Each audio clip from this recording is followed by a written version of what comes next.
Bismillahirrahmanirrahim.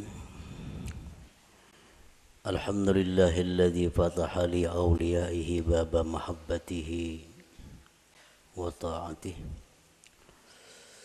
wa waffaqahum li ta'atihi wa khidmatihi. Ashhadu an la ilaha illallah wahdahu la syarika lahu fi uluhiyyatihi wa rububiyyatihi. Wa ashhadu anna sayyidana Muhammadan abduhu wa rasuluhu khairu khalqih.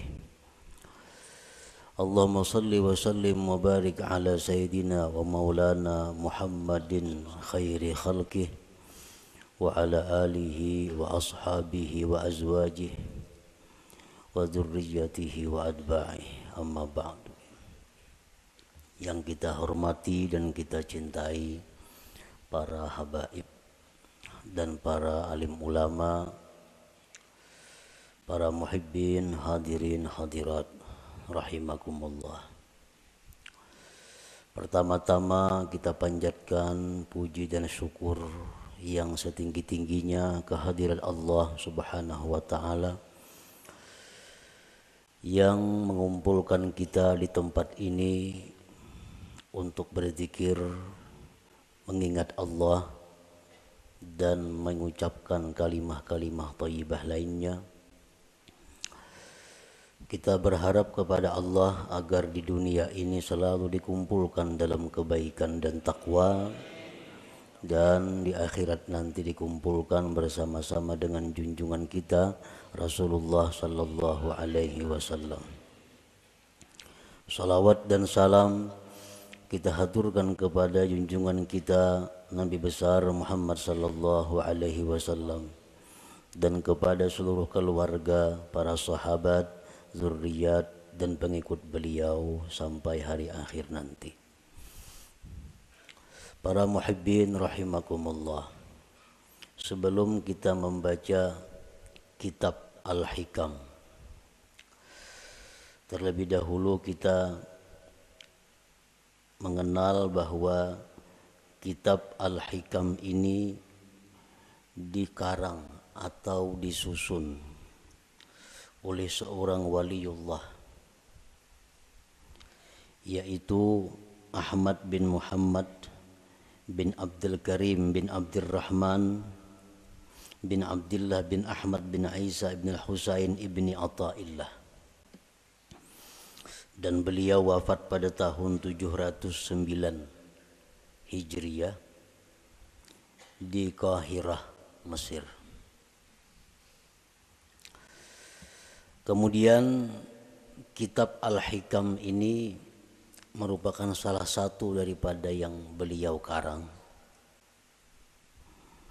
Hikam itu adalah kalimat jamak yang artinya kumpulan daripada hikmah.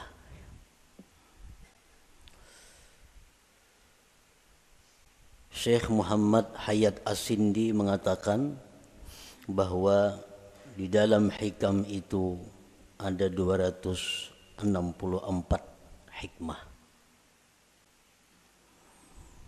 264 hikmah itu terkumpul di dalam satu kitab sehingga dinamai kitab itu adalah Al-Hikam. Nah, mengenai hitungan berapa hikmah yang ada di dalam kitab Al-Hikam itu bermacam-macam para ulama menghitungnya. Ada yang mengatakan jumlah hikmah yang ada di dalam hikam itu berjumlah 264. Ada yang mengatakan 275 dan ada yang mengatakan lain pada yang demikian.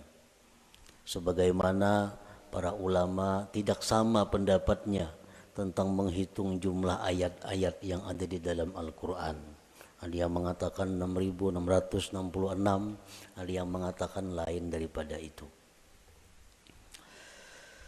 Para muhibbin rahimakumullah, kemuliaan dan kehebatan kitab Al-Hikam ini sampai-sampai dikatakan oleh sebahagian ulama, lau jazatis salatu bi syai'in ghairal Qur'an la jazat bihikam ibni Athaillah. Andai kata di dalam sembahyang itu boleh kita membaca selain Al-Quran, waktu qiyam, waktu berdiri, itu kan hanya Quran yang kita baca, surat Fatihah dan surah yang lain. Andai kata boleh diganti dengan yang lain, niscaya kitab hikam ini patut dijadikan penggantinya. Niscaya kitab hikam ini boleh untuk dijadikan penggantinya. Kenapa demikian? Karena kehebatannya dalam lapas, susunan kata-katanya, dan makna-maknanya mengandung ilmu-ilmu yang bermanfaat bagi mereka yang membaca dan memahaminya. Para muhibbin rahimakumullah, kitab hikam itu satu matan yang banyak disyarahkan oleh para ulama. Berpuluh-puluh macam kitab syarah hikam. Intinya adalah menguraikan seluas-luasnya apa yang terkandung di dalam hikmah per hikmah yang ada di dalam kitab hikam itu. Nah, oleh karena itu di dalam kesempatan kita membaca kitab hikam ini, ulun kadang mengambil kepada satu kitab syarah hikam tertentu. Jadi artinya kita membaca matannya, kemudian kita ambil dari beberapa syarah-syarah yang ada yang telah dikarang oleh para ulama itu. Para muhibbin rahimakumullah, al-hikmatul ula, hikmah yang pertama di dalam kitab hikam, min alamatil i'timad 'alal amal nuqsanur raja inda wujudiz zalal. Nah, ini kalimat hikmah yang pertama di dalam kitab hikam itu. Min alamatil i'timad 'alal amal nuqsanur raja inda wujudiz zalal. Artinya, sebagian daripada tanda berpegangnya seseorang dengan amal, berkurangnya mengharap rahmat Allah ketika adanya kesalahan pada dirinya.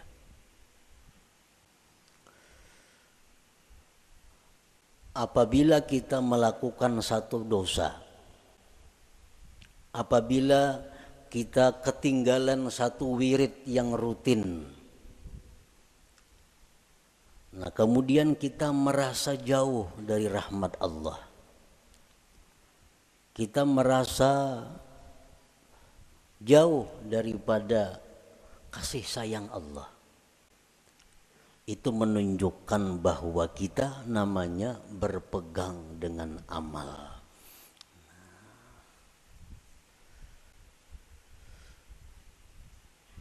Orang-orang yang mulia, orang-orang yang sudah mengenal lebih jauh tentang Allah Subhanahu wa ta'ala, dalam keadaan apapun mereka itu tidak berkurang harapnya kepada Allah.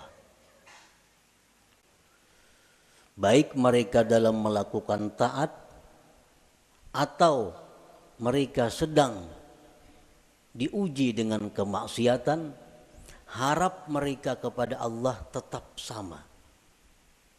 Kenapa sebabnya? Karena mereka tidak berpegang kepada amal. Mereka itu berpegang kepada rahmat Allah, berpegang kepada anugerah Allah Subhanahu wa ta'ala. Para muhibbin rahimakumullah, amal itu artinya adalah harakatul jismi awil qalbi. Itu ngarannya amal. gerak tubuh, gerak jasad atau hati. Bila bergerak awak kita nih ngarannya ba'amal. Nah, bila bergerak hati kita ngarannya ba'amal. Itu arti amal. Fa in taharraka bima fihi sawab summiya ta'atan. Wa in taharraka bima fihi al-iqab summiyat maksiatan. Apabila gerak badan kita atau gerak hati kita itu ada pahalanya, itu ngarannya taat. Apabila gerak badan atau hati kita itu mengakibatkan kita disiksa, ngarannya maksiat. Jadi maksiat itu beramal juga. Mau kuat badan itu beramal jar. Orangnya penjudi. Kawah jadi padahal kan pak amalnya. Karena amal itu artinya gerak badan atau gerak hati. Bila bapahala ngarannya taat, bila maksiat bilanya disiksa ngarannya maksiat. Itu arti amal. Para muhibbin rahimakumullah, kemudian yang kita fokuskan perhatian kita adalah amal yang mendatangkan sawab, pahala atau taat. Kita tinggalkan amal yang mendatangkan siksa, yaitu maksiat. Nah, amal taat ini ada 3. Amal taat itu ada 3. Pertama ada amal syariat ngarannya. Yang kedua ada amal tarikat. Yang ketiga ada amal hakikat. Ini ketiga-tiganya adalah taat. Ketiga-tiganya adalah taat. Baik amal kita ini syariat, baik amal kita ini tarikat, atau amal kita itu hakikat, itu sama-sama mendatangkan pahala.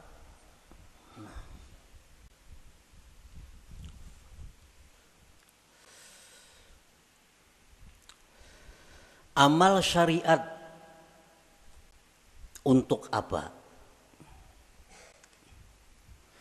Para ulama tasawuf mengatakan amal syariat itu gunanya li islahil jawarih, untuk membaguskan anggota tubuh kita.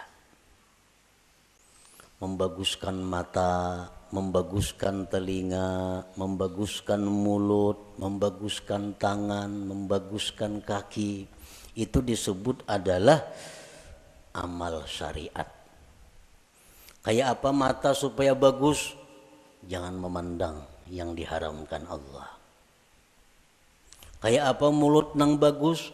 Jangan berkata-kata yang dilarang Allah. Kayak apa batis nang bagus? Jangan melangkah kepada jalan yang diharamkan Allah. Kayak apa tangan nang bagus? Jangan menjamah atau menyentuh yang dilarang Allah. Nah, membaguskan anggota-anggota tubuh kita ini, itu urusan amal syariat ngarannya.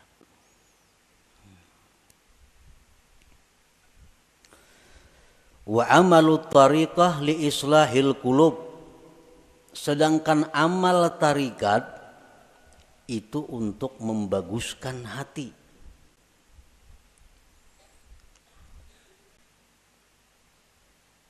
Amal tarikat itu gunanya adalah membaguskan hati. Kayak apa supaya hati jangan sombong, itu urusan amal tarikat yang membaguskan. Kayak apa hati supaya jangan ria, itu amal tarikat yang membaguskan. Kayak apa hati supaya jangan dengki, itu urusan amal tarikat yang mengurusnya. Nah, jadi amal tarikat itu adalah gunanya untuk membaguskan hati. Wa amalul hakikah li islahil arwah, sedangkan amal hakikat itu untuk membaguskan arwah. membaguskan roh. Kayak apa roh kita ini supaya bagus? Roh nang bagus tuh nang kayak apa? Roh nang bagus tuh roh yang mengenal Allah. Roh yang bagus, roh yang mengenal Allah. Nah, kayak apa supaya roh kita ini bisa mengenal Allah? Itu urusan amal hakikat nang maaturnya. Urusan amal hakikat nang menuntunnya kepada demikian itu. Nah, jadi kita 3 amal yang perlu kita laksanakan. 1, amal syariat supaya zahir tubuh kita ini bagus. Yang kedua, amal tarikat itu kemudian dilaksanakan supaya hati kita bagus. Dan yang ketiga, amal hakikat kita lakukan agar roh kita ini bagus. Nah, para muhibbin rahimakumullah. Amal syariat fungsinya untuk membaguskan anggota tubuh.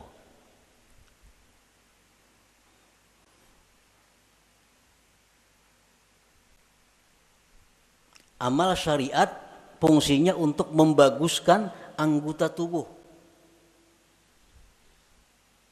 Apa inti daripada amal syariat itu? Amal syariat itu saling banyakkan.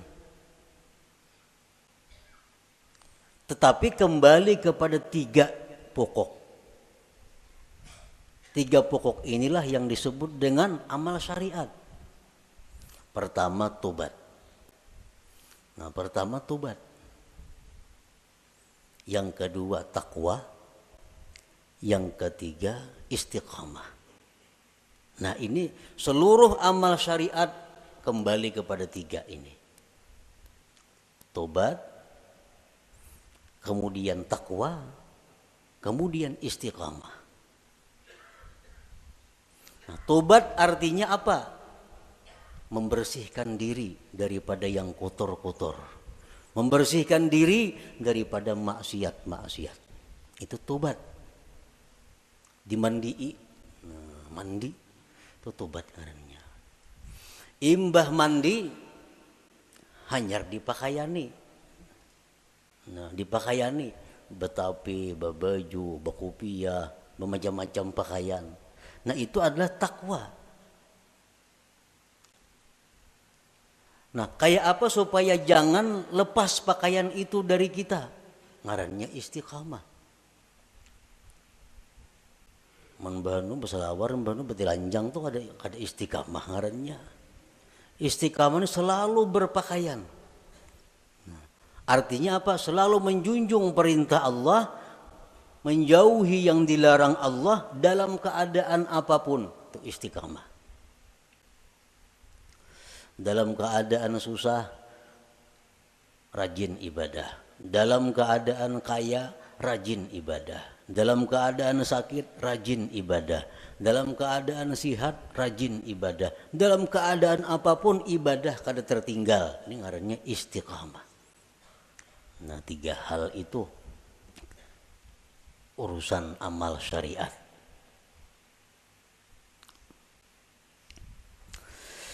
Nah, kemudian amal tarikat. Banyak banget tarikat itu amalannya. Tetapi intinya kembali kepada 3. Supaya hati kita ini bagus.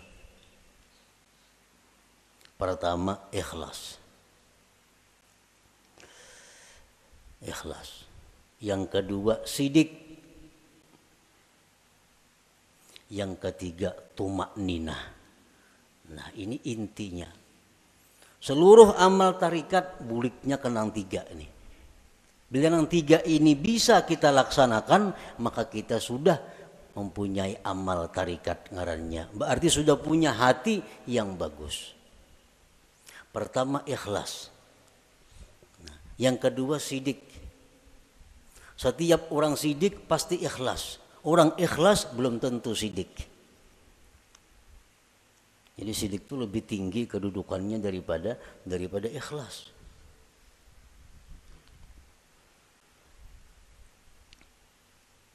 Orang sembahyang itu bisa ikhlas, belum tentu sidik. Belum tentu sidik. Buktinya apa? Belum tentu sidik.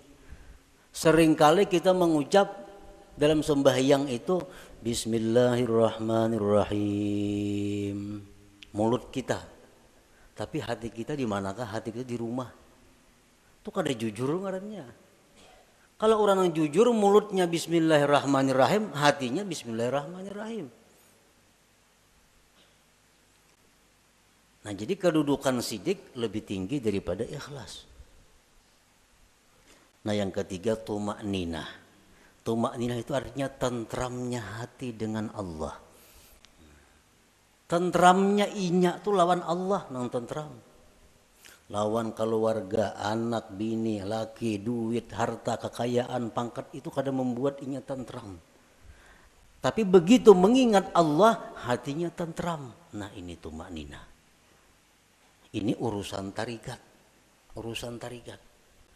Jadi kalau orang sudah lulus dalam tarikat itu pasti tentram dengan Allah.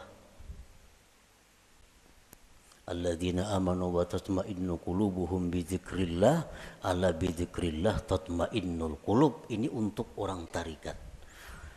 Nah, orang-orang yang beriman itu tentram hatinya dengan mengingat Allah. Nah, jadi kalau kita sudah bertarikat, lulus dalam tarikat itu, pasti kita tentramnya kita dengan Allah. Tak kumpul lawan siapa saja, kadang membuat tentram. Tapi begitu kita ingat Allah, walaupun seorangan di hutan belantara, tetap tentram hatinya.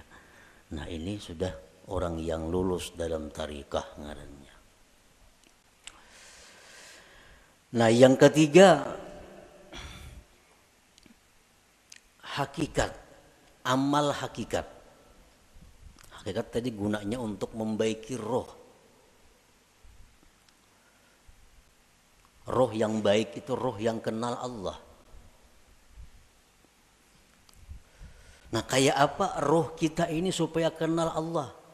Itu urusan amal hakikat, pekerjaan hakikat. Dan inti pekerjaan hakikat itu kembalinya kepada tiga. Pertama, murakabah. Nah, murakabah. Murakabah itu artinya merasa dirinya selalu diawasi oleh Allah. Nah, merasa ditilik oleh Allah. Merasa diperhatikan oleh Allah. Lalu kada wani berbuat hal-hal yang kada baik karena selalu diawasi oleh Allah. Nah, itu murakabah. Bila orang tuh kawak nangka itu merasa diri diawasi oleh Allah siang malam, di kamar, di rumah, di pasar, di kantor, di hutan, di perumahan, merasa selalu diawasi Allah, maka orang ini akan diberi Allah musyahadah. Nah, musyahadah.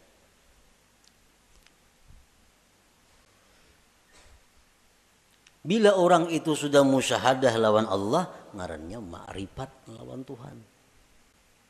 Jadi amal hakikat ini tiga, murakabah, musyahadah, ma'rifat. Itu amal hakikat ngarannya.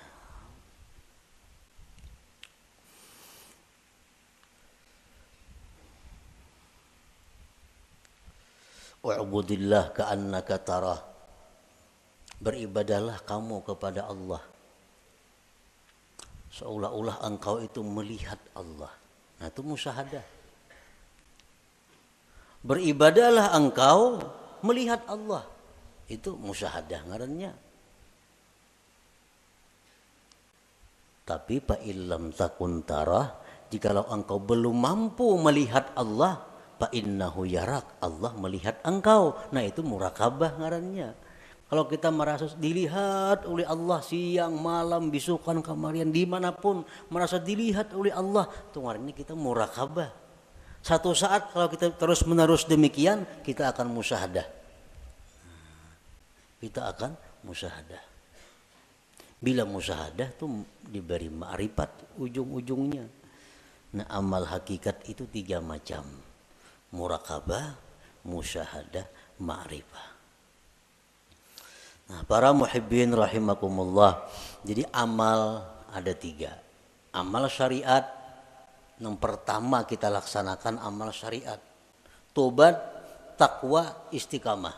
Supaya apa? Zahir tubuh kita bagus. Yang kedua, amal tarikat. Supaya hati kita baik. Dengan apa? Ikhlas, jujur, tumakninah. Tentram dengan Allah. Yang ketiga, amal hakikat. Supaya roh kita ini baik. Murakabah, musyahadah, ma'rifat. Para ulama sufi mengatakan la yasihul intiqal ila maqamin hatta yuhaqqika ma qablah. Tidak sah seseorang itu berpindah ke suatu makam, ke suatu amal, ke suatu perbuatan sebelum memantapkan sebelumnya.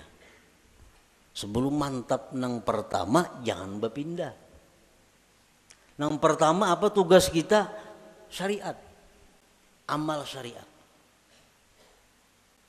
Nah, jangan hendak masuk ke amal tarikat amun ini belum mantap. Jadi apa yang harus kita mantapi terlebih dahulu? 3 perkara. Tobat, takwa, istiqamah. Nah 3 ini diurus. Bila 3 ini kita sudah mantap, nah hanya kita naik ke amal tarikat. Pertama tobat. Jadi pengertian tobat ini jangan kita beranggapan bahwa nang batubat itu orang-orang periman nang perlu kada. Kita ini perlu kepada tobat. Jangan dianggap orang nang tengah jalan itu nang harus batubat. Jangan orang-orang nang kada karuan itu kita anggap inya perlu batubat. Sebenarnya kita sendiri mesti selalu tobat. Kita tiap hari mesti tobat. Kita merasa kadang-kadang orang aja yang perlu batubat, seorang kada perlu asa baik. Nah ini nang kada mau naik kelas. Umuran itu aja. Kenapa? Karena bila merasa tubat orang nang perlu betubat, seorang ini asa bujur sudah. Pada tobat itu perlu setiap orang. Walaupun lain-lain bentuk tobatnya. Sebagian orang ada yang mesti tobat daripada kafir. Sebagian orang ada yang perlu tobat daripada dosa besar. Sebagian orang ada yang perlu tobat dari dosa kecil. Sebagian orang ada yang perlu tobat daripada makruh. Tobat daripada khilaful aula yang kurang baik. Jadi setiap manusia dengan tingkatan apapun itu mesti tobat.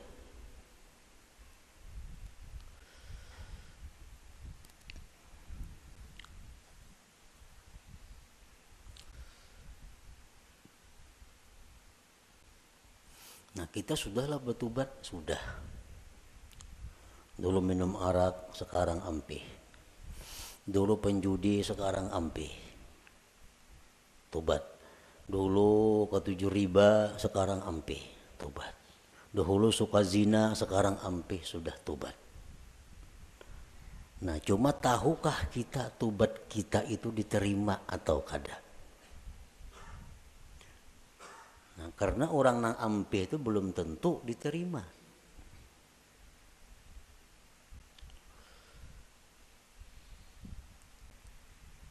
Intinya adalah diterima. Apakah tobat kita itu sudah diterima oleh Allah atau belum? Nah ini yang kada tahu. Maka kita kada boleh naik ke suatu makam, ke suatu tingkatan sebelum memantapkan tingkatan yang pertama, hanyar tingkatan yang kedua, mantap nang kedua, hanyar naik ke tingkatan nang ketiga. Selama kita belum biris tingkatan syariat, kada akan bisa kita mengaji ilmu tarikat. Mengaji bisa, paham bisa, memakai pasti kada kawa. Memakai pasti kada kawa.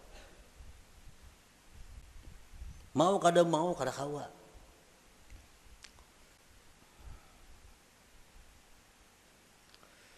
tarikat belum biris, belum matang, belum selesai, kada akan bisa naik kepada hakikat. Maka dengan hakikat itulah kita bisa dapat kepada ma'rifat.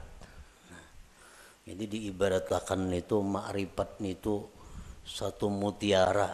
Nah, mutiara andaknya mutiara itu di dalam ruangan nang halus, muat awak. Ruangannya muat awak. Ruangan nang halus ini andaknya di sebuah kamar. Nah, kamar kawah jorong boleh membaandam. Dan kamar itu andaknya dalam sebuah rumah. Nah, rumah ini mau naik sepeda motor kawah aja rumah.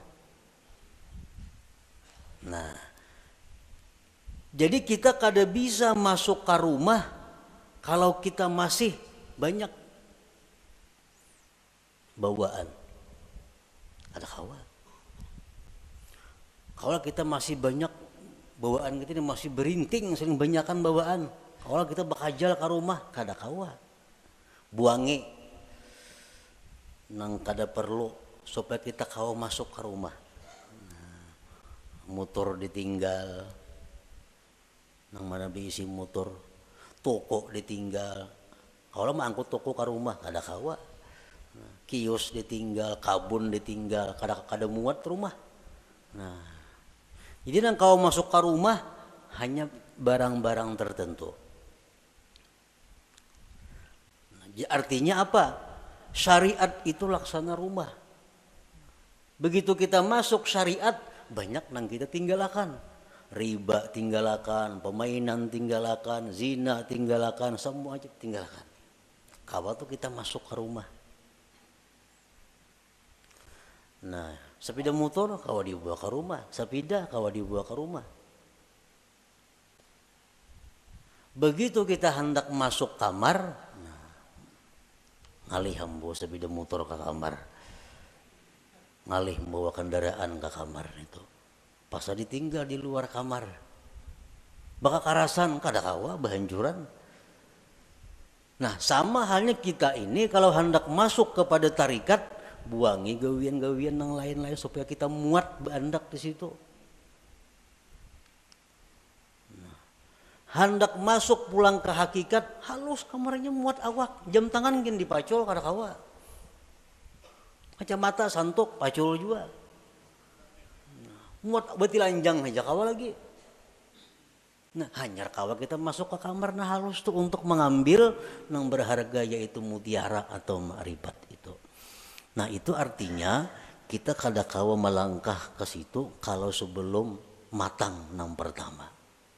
Nah, syariat ini nang dibiriskan terlebih dahulu. Cara kita berjual beli, cara kita bergaul, cara kita makan, cara kita berpandir, cara kita berpakaian sesuaikan dengan syariat. Bila kada sesuai lawan syariat, hendak ke hakikat kada bisa. Jamin kada bisa. Napanya bisa? Pandirnya aja. Pandirnya aja bisa. Praktiknya kada bisa. Itu sudah hukum, ketentuan. Syariat kada mantap, kada kawan naik ke tarikat. Tarikat kada mantap, kada kawan naik ke hakikat. Nah, jadi fokus kita ini adalah membaguskan dahulu syariat kita. Kayak apa membaguskan syariat? Tobat. Nang ketujuh menggibah, tobat. Nang ketujuh riba, tobat. Nang ketujuh memakai pakaian haram, tobat. Imbah kita tobat itu perlu diteliti, perlu dipikirkan. Tobatku ini diterima juga kah, kada kah? Selama kita belum ada ketentuan tobat ini diterima atau kada diterima, hati kita masih kada nyaman, hati kita masih kada tentram karena belum ada kepastian tobat atau kada tobat. Takwa kemudian ibadah, sembahyang, puasa segala macam. Takwa, istiqamah terus menerus seperti itu. Bila 3 macam ini kawa, nah ayo ya naik kita ke amal apa? Ke amal tarikat. Kita wajib mengusahakan syaratul kabul. Kita wajib mengusahakan syarat diterima tobat kita, diterima takwa kita, diterima istiqamah kita. Itu kita wajib mengusahakan persyaratannya supaya ini diterima oleh Allah. Sembahyang contohnya. Kayak apa sembahyang itu supaya diterima oleh Allah? Ada syarat-syaratnya. Yang pertama, supaya sembahyang itu diterima oleh Allah, syaratnya adalah ilmu. Fakullu man bighairi ilmin ya'malu amaluhu mardudatun la tuqbalu. Tiap-tiap orang yang bekerja beramal tanpa ilmu ditolak, tidak diterima. Jadi sembahyang kita ambil contoh amal syariat sembahyang contohnya, supaya sembahyang ini diterima Allah kayak apa? Satu, punya ilmu. Belajar bujur-bujur sembahyang tuh. Rukuk kayak apa, sujud kayak apa, amun masbuk kayak apa, kada salat membaca Fatihah kayak apa caranya. Nah, bujur-bujur belajar sembahyang supaya sembahyang kita diterima. Yang kedua, supaya diterima sembahyang itu ikhlas. Berhubung ini amal syariat, ikhlasnya pun ikhlas syariat. Ikhlas syariat yang kayak apa? Sembahyang mengharapkan surga, sembahyang karena takut lawan api neraka, ikhlas menurut syariat. Sembahyang kita mudahan masuk surga dengan itu syariat bujur, ikhlas. Kenapa sembahyang? Takutan kalau pindah ke neraka mati, itu ikhlas dalam syariat. Jangan ada tujuan lain sembahyang. Contoh kita ambil contoh sembahyang supaya dipuji orang, supaya dihormati orang, dimuliakan orang. Jangan ada sedikit pun dalam hati demikian. Ikhlas. Yang ketiga, syaratnya diterima itu sembahyang atau amal-amal ibadah lainnya muwafaqatus syurut wal arkan wal adab. Sembahyang kita ini sesuai syarat. Penuhi syarat-syaratnya apa? Rukun-rukunnya apa? Adabnya apa? Orang hendak sembahyang mesti berwudu, suci daripada hadas najis, menutup aurat, menghadap kiblat, masuk waktu. Nah, penuhi. Bersihin najis, sucikan hadas dengan wudu, tutup aurat, tunggu waktu sembahyang, bila masuk hanyar sembahyang. Nah, itu syaratnya sudah biris. Syaratnya biris, rukunnya, rukun sembahyang. Rukuk kayak apa, bacaan Fatihahnya kayak apa, sujudnya kayak apa, sesuaikan dengan aturan. Embah itu pulang adab. Walaupun sembahyang ini syaratnya cukup, rukun cukup, tapi kada beradab, itu bisa kada diterima.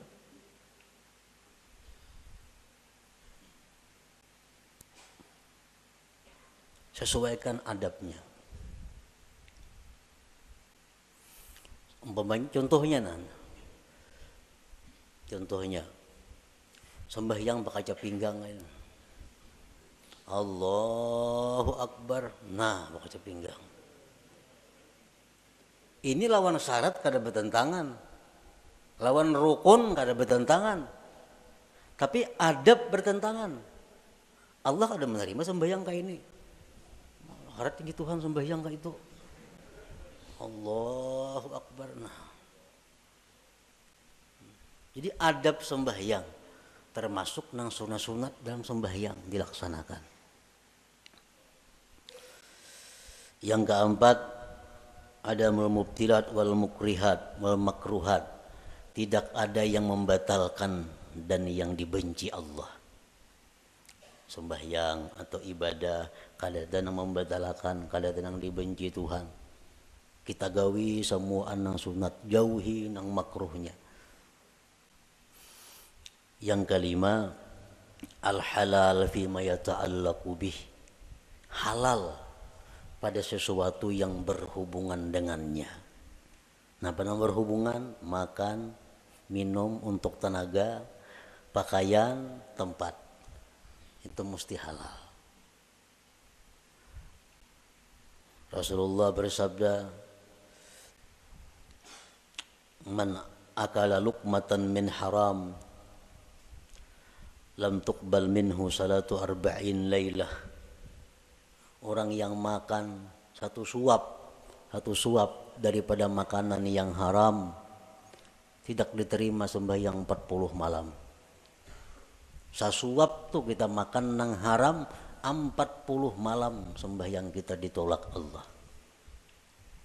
Sepiring berapa suap?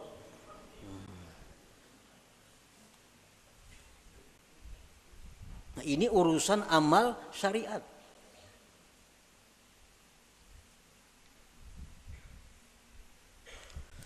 Pakaian kita mesti halal. Rasulullah SAW bersabda, "Man ishtara sauban bi ashri darahim bi samanihi dirhamun haram lam yaqbalillah salatahu ma dama alaihi minhu syai." Barang siapa nukar pakaian 10 dirham, 1 dirham ada yang haram, kada Allah terima sembahyangnya selama itu masih ada. Nah, jadi kalau amal syariat ini kita biriskan dan kita usahakan syarat diterima oleh Allah, nah hanya kita melangkah ke amal hak tarikah, hanya ke amal tarikah. Para muhibbin rahimakumullah, Imam Ahmad ibnu Athaillah tadi mengatakan, termasuk tanda orang yang berpegang dengan amal, kurangnya berharap kepada Allah ketika terjadi maksiat pada dirinya. Nah, sekarang kita tadi beramal, tobat sudah kita laksanakan, syarat-syarat untuk diterima sudah kita laksanakan, takwa sekarang ini kita laksanakan, istiqamah kita laksanakan. Jangan sekali-kali kita berpegang, kita condong, kita gembira dengan tobat, takwa, dan istiqamah itu. Jangan sekali-kali kita berpegang, jangan sekali-kali kita bersandar, jangan merasa gembira dengan tobat, takwa, dan istiqamah tadi. Kenapa sebabnya? Karena takwa, tobat, istiqamah itu bagian amal syariat tuh, itu kada akan bisa memasukkan kita ke dalam surga. Ada perlu kita gembira dengan itu. Lalu apa nang kita gembirakan? Nang kita banggakan, nang kita gembirakan itu adalah rahmat Allah nang datang kepada kita sehingga kita bisa tobat, bisa takwa, bisa istiqamah. Nah, rahmat Allahnya ini nang kita gembirakan, bukan takwanya. Nah, bila kita menggembirakan dengan takwa yang kita lakukan, ngarannya berpegang dengan amal. Bila orang berpegang lawan amal itu, lawan Tuhan turun naik. Bila banyak maksiat asa jauh lawan Tuhan. Bila berbuat taat asa parak lawan Tuhan. Padahal Tuhan tuh ada jauh berparak sebenarnya. Nah, di situ kelemahan tauhid kita. Kenapa kita bila berbuat maksiat asa jauh lawan Tuhan? Berbuat taat asa parak lawan Tuhan. Karena kita berpegang lawan amal. Jangan kita berpegang dengan rahmat Allah, apapun keadaan kita selalu dekat dengan Allah. Baik dalam maksiat kita dekat dengan Allah, waktu taat dekat lawan Allah, karena kita berpegang lawan Allahnya, bukan dengan amal kitanya. Nah, ini min alamatil i'timad 'alal amal nuqsanur raja inda wujudiz zalal. Rasulullah SAW bersabda, la yadkhula ahadukumul jannah bi amalihi. Seseorang kamu, ujar Nabi, selamanya tidak akan bisa masuk surga dengan amalnya. Nah, buat apa kita berpegang lawan amal? Buat apa kita gembira dengan tobat, gembira dengan takwa, gembira dengan sembahyang? Nah, apa gembira akan? Itu kadang membawa ke surga, ujar Nabi kita. Qalu wala anta ya Rasulullah. Qala wala ana. Aku pun ya Nabi, amalku kada bisa masukkan aku ke surga. Illa ayyatagammadani Allah birahmatih.